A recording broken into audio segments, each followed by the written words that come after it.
Alright, it's time for Bleach. Now, with Bleach 637, 637, this particular chapter, it was good. It wasn't, I didn't expect it, but the reveal wasn't, it wasn't so monumental as I would have thought. For something on the level of Pernita being the left hand of the Soul King. So, the question, of course, is why is the left hand of the Soul King working for Yuha Bak? And why was it working for Yuha Bak before he took over as the Soul King? Because if you think about it, we saw Pernita before Yuha Bak killed the Soul King. Because Pernita was there when Ichigo and Co. arrived and stuff like that. And pretty sure Pernita was there when they fought against the Squad Zero. So, I don't know. I mean, there's not much to theorize. I mean, the first thing that comes into my head is the right arm wanted to wage war against the left arm, and they got split and shit like that. Where the left arm decided it wanted to resented the Soul King and wanted to,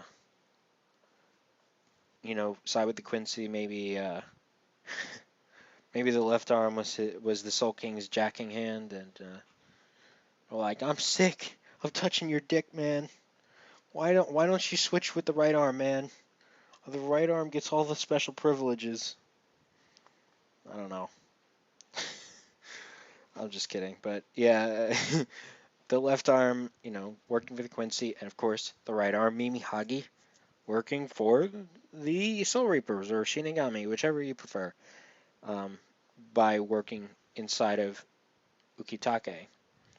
Now, there's something else I have to point out. When it said we find out that Kurotsuchi, he sampled the Reiatsu from Ukitake. Now, listen to the wording of the Manga Panda version. His Reiatsu is almost the same as the one I sampled from Ukitake, and here's the important part. When he lost consciousness, what do you think that's implying already? I'm actually going to pull up the manga stream translation right now if it's out. I think it is. But I'm fairly certain it's going to say the same thing because I'm sure you know what I'm going to say next. Essentially, yep, same thing. However, his Reiatsu is roughly the same as what I picked up from Ukitake when he lost consciousness. The same wording. What does that imply if he loses consciousness, not when he died? So, Ukitake is not dead. Not yet.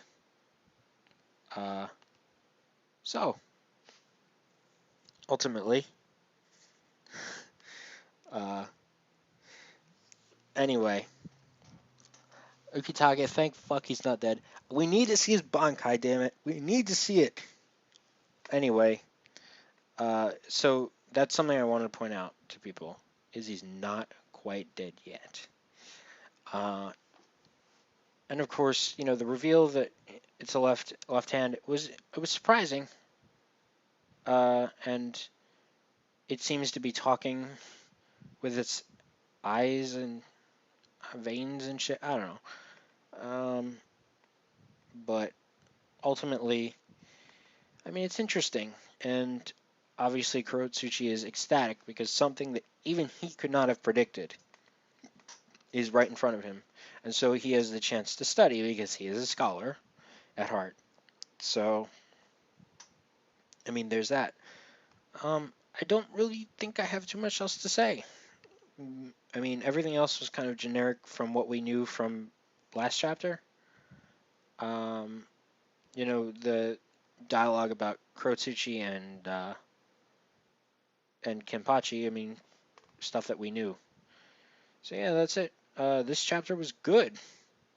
It was a good chapter. Shit's going. we're moving right along, and we're getting good exposition. So, yeah, thank you guys for listening, and that fucking Rangiku artwork on the manga stream translation. Hello, everybody, and welcome to my half of this week's Bleach chapter review. Now, this was honestly yet another typical Bleach chapter. They take one thing, one reveal, small piece of information, and they spend an entire chapter just trying to showcase, look, this is the thing, this is the thing.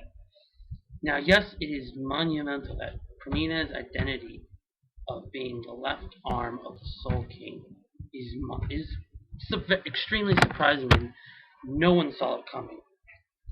And if you say you do, you're a liar. Now, predicted that the other three pieces of the Soul King, the other three limbs, were going to come play a part. But I never thought in a million years that one of the pieces was walking around sentient, all sentient-like, and working for Yuha Bak. I mean, I'm freaking agree with Mayuri. Why the fuck is the left arm of the Soul King working for Yuha Bak? So, and that's pretty much it. We didn't learn anything else more about it except it transformed.